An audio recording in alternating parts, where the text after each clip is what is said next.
یہ سب کچھ اللہ نے تدبیر سے پیدا کیا ہے، سمجھنے والوں کے لیے وہ اپنی آیتیں کھول کھول کر بیان فرماتا ہے۔ رات اور دن کے ایک دوسرے کے پیچھے آنے جانے میں اور جو چیزیں اللہ نے آسمان اور زمین میں پیدا کی ہیں سب میں ڈرنے والوں کے لیے نشانیاں ہیں۔ جن لوگوں کو ہم سے ملنے کی توقع نہیں اور دنیا کی زندگی سے خوش اور اسی پر مطمئن ہو بیٹھے اور ہماری نشانیوں سے غافل ہو رہی ہیں، ان کا ٹھکانہ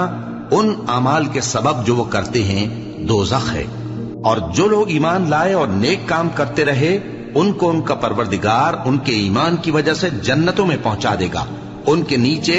نعمت کے باغوں میں نہریں بہ رہی ہوں گی۔ جب وہ ان میں ان کی نعمتوں کو دیکھیں گے تو بے ساختہ کہیں گے سبحان اللہ، اور آپس میں ان کی دعا سلام علیکم ہوگی، اور ان کا آخری قول یہ ہوگا کہ اللہ رب العالمین کی حمد اور اس کا شکر ہے۔